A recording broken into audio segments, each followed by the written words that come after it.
हम तो ये कहते हैं कि मेरी भी उम्र मेरे सैनिकों को लग जाए और भारत का तिरंगा कभी झुकने न पाए, इस देश की शान कभी मिटने न पाए।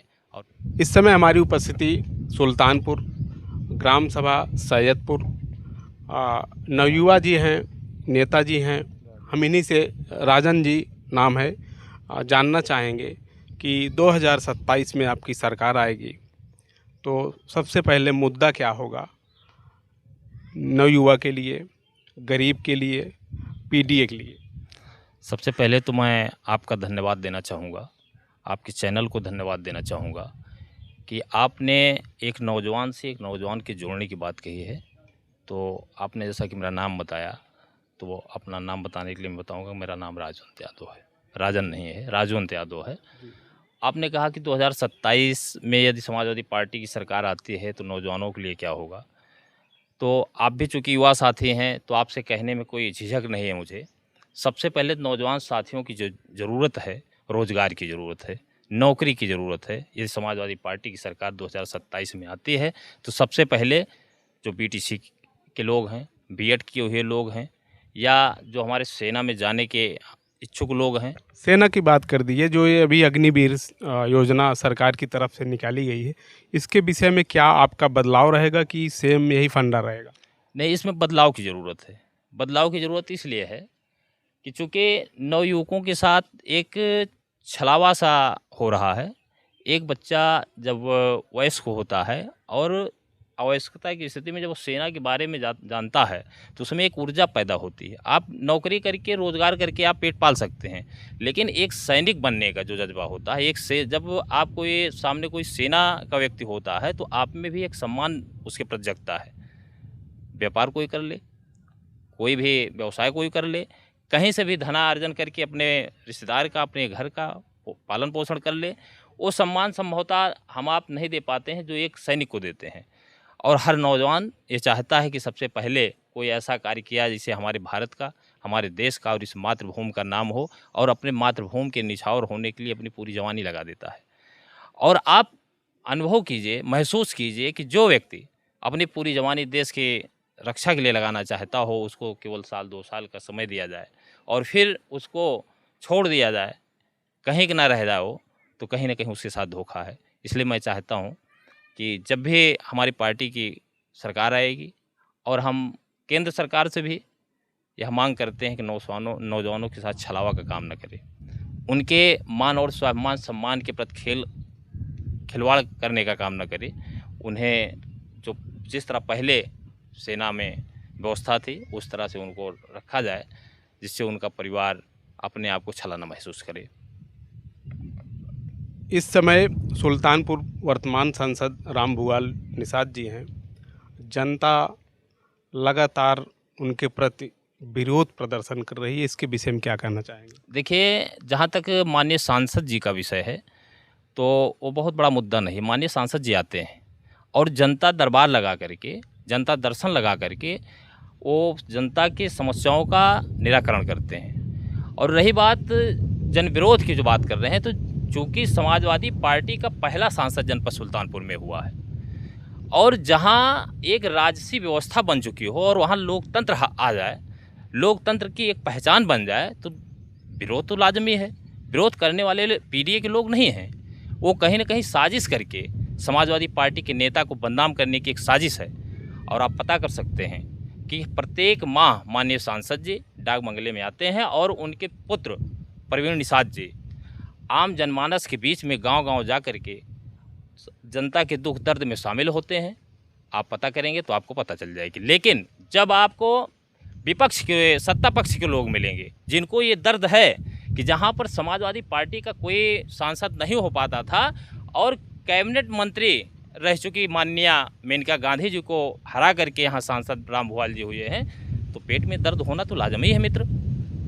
तो इसमें केवल पार्टी के नेता को बदनाम करने की एक साजिश है। माननीय सांसद जी आते हैं, आप गांव में जाइए, लोगों से मिलिए, तो आपको परिणाम मिलेगा कि वो निकलते हैं, ऐसा नहीं है। लगातार मुख्यमंत्री योगी आदित्यनाथ जी आरोप लगाते हैं कि समाजवादी पार्टी विद्वेष फैला रही है, जातिवाद फैला रही है, इस पे आप क्या कहेंगे? समाजवादी पार्टी जातिवाद नहीं फैला रही है। जहाँ पे जाति है वहाँ समाजवाद है ही नहीं है। समाजवादी पार्टी ने तो प्रत्येक जाति का सम्मान किया है। जातीय द्वेष तो ये लोग फैलाते हैं। जिन हाथों में कलम की आवश्यकता है उन हाथों में तलवार पकड़ाते हैं।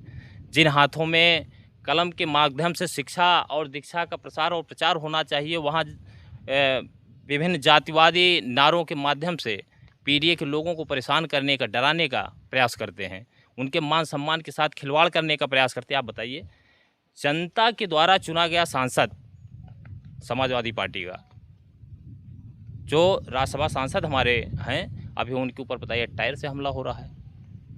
वो कौन से लोग हैं? पीडीए के लोग तो हैं नहीं। पीडीए के नेता को ये लोग सहन नहीं कर पाते हैं। ये चाहते ही नहीं कि पीडीए का व्यक्ति एक नेतृत्व करे। इनको तो राजसी व्यवस्था की ज़रूरत है, राजशाही चाहते हैं। पीडीए के लोगों को पुरानी व्यवस्था में ले जा कर के केवल मजदूर बनाना चाहते हैं। वो नहीं चाहते हैं कि पीडीए के लोग भी अच्छा कपड़ा पहन करके और भारत के नागरिक होने का परिचय दें। वो केवल मजदूर बनाना चाहते हैं, गुलाम बनाना चाहते हैं। तो ऐसे लोगों की जो समस्या है वो पीडीए से अलग है। चलिए, पीडीए संविधान पे चलती है, पीडीए संविधान का सम्मान करती है, पीडीए संविधान के द्वारा बनाई गई प्रत्येक व्यवस्था का सम्मान करती है। और जो पीडीए की खिलाफत करने वाले लोग हैं वो संविधान को न मानने वाले लोग हैं।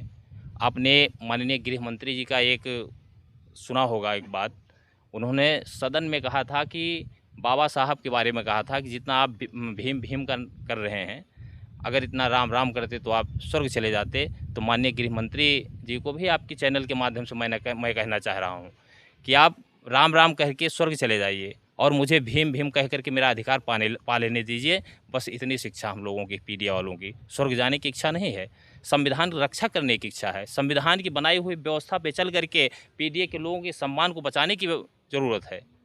और स्वर्ग देखा किसने है? इसका जवाब शायद गृह मंत्री जी के पास नहीं होगा। देश की यथास्थिति जो बनी हुई है, भारत और पाकिस्तान के बीच तनाव चल रहे हैं, युद्ध भी वर्तमान स्थिति में चल रहे हैं, लगातार सीज फायर हो रहे हैं पाकिस्तान की तरफ से, इसके विषय में क्या कहना चाहेंगे? देखिए, जो देश की स्थिति बनी है ये पाकिस्तान का एक नापाक इरादा है। ये हमेशा, हम भारत के लोग हमेशा शांति में विश्वास रखते हैं और उस शांति में खलल डालने का काम पाकिस्तान हमेशा करता आया है। लेकिन समय समय पर हमारी भारतीय सेना पर मुझे गर्व है, मुझे अपने देश की सेना पे गर्व है। हमारी सेना ने हमेशा उन्हें मुंह तोड़ जवाब दिया है और वो हमेशा हमसे पराजित हुए हैं। और इस बार भी मुझे अपने सेना पर भरोसा और विश्वास है कि उनको पराजित करके और भारतीय तिरंगा का मान सम्मान बढ़ाने का काम हमारी सेना करेगी। मुझे अपनी सेना पे, अपने सैनिकों पे पूरा भरोसा है और भारत देश का प्रत्येक नागरिक सेना के साथ है। हम लोगों का आत्मविश्वास है, हम लोगों की अपने आराध्यों से प्रार्थना है कि मेरे सेना का हौसला टूटने न पाए और जितने हो सके हम तो ये कहते हैं कि मेरी भी उम्र मेरे सैनिकों को लग जाए और भारत का तिरंगा कभी झुकने न पाए, इस देश की शान कभी मिटने न पाए। और मेरा भरोसा अपनी पूरी सेना पे है और आपको भरोसा और विश्वास दिलाते हैं कि विजय हमारी होगी, विजय भारत की होगी। और स्वाभिमान सेना का तब भी था और आज भी और भविष्य में भी रहेगा। भारतीय सेना झुकने वाली नहीं है। पाकिस्तान को मुंहतोड़ जवाब दिया जा रहा हो, दिया जाता रहेगा। और हमारी पार्टी ने भी पूर्ण रूप से कह दिया है कि इस वर्तमान परिस्थिति में हम सरकार के साथ हैं और जब देश की ज़रूरत पड़ती है तो वहाँ राजनीति और सत्ता पक्ष और विपक्ष का कोई मतलब नहीं होता है। सबसे सर्वप्रथम देश है, उसके बाद राजनीति है। हम देश के साथ हैं, अपने सेना पे मुझे भरोसा है और उनके स्वाभिमान पर मुझे पूरा उम्मीद है कि भारत का शान जो तिरंगा है वो कभी झुकने नहीं देंगे। और हम लोगों की इच्छा है कि अगर ज़रूरत पड़े तो हम लोग सेना की सेवा के लिए तत्पर हैं, तैयार हैं। जो भी हम लोगों से बन पड़ेगा, जो भी देश को ज़रूरत होगी, हम लोग देने के लिए तैयार हैं। क्या कहना चाहेंगे इस समय जो भारत और पाकिस्तान के बीच तनाव चल रहे हैं उसके विषय में क्या कहना चाहेंगे? क्या कहना चाहेंगे भैया, जो इस समय यथास्थिति बनी हुई है भारत और पाकिस्तान के बीच, उसके बारे में, उसके विषय में क्या संदेश देना चाहेंगे? बिल्कुल, जो भारत सरकार जो निर्णय लेगी हम लोग साथ हैं, सरकार के साथ हैं हम लोग इस मामले में। जहां देश की बात आती है हम लोग एकजुट होकर लड़ाई लड़ेंगे। और रही बात अगर देश को हम लोगों की ज़रूरत पड़ेगी तो हम लोग लड़ाई लड़ने का काम करेंगे। हम लोगों की पूरी टीम लड़ाई लड़ेगी। और माननीय राष्ट्रीय अखिलेश यादव जी भी कहे थे कि जहां सरकार को हम लोगों की ज़रूरत पड़ी, विपक्ष की जहां ज़रूरत पड़ेगी, हम लोग साथ रहेंगे, हमारी पूरी टीम रहेगी। माननीय अखिलेश यादव जी ने प्रेस कॉन्फ्रेंस में भी बोला था। और जिस तरह से माहौल है देश में, हम लोगों को धैर्य बना के रखना होगा। और रही बात जो मीडिया, आपको नहीं कह रहे हैं हम, जो और मीडिया जैसे है, कई चैनल हैं जो गलत संदेश दिखा रही है कि आज कराची में यहाँ ये जी, गोदी मीडिया की ये कहना चाहते हैं कि इस समय जो ये माहौल है, गंभीरता का जो माहौल है, अभी ऐसे जो DRP बढ़ाने के लिए जो अपने चैनल को दिखाने के बढ़ चढ़ के ये नहीं करना चाहिए। ये बहुत गंभीर मामला है। यहाँ कई निर्दोष मारे जा सकते हैं। देश के जैसे वीडियो दिखा रहे हैं कि यहाँ भगवान ना करे ऐसी स्थिति आए, अगर ऐसी स्थिति बन गई तो क्या आप बॉर्डर पे जाएंगे? जी जी, बिल्कुल जाएंगे। हमारे दादा भी पूर्व क्या नाम है आर्मी में थे, कैप्टन थे, उन्होंने रिटायर हुए, अब वो इस दुनिया में नहीं हैं। और अगर हमारी ज़रूरत पड़ी तो हम पाकिस्तान को निस्तो नाबूद करने का काम करेंगे। बहुत बहुत आभार, धन्यवाद। देखते रहिए उत्तरा नेशनल न्यूज़। जय हिंद।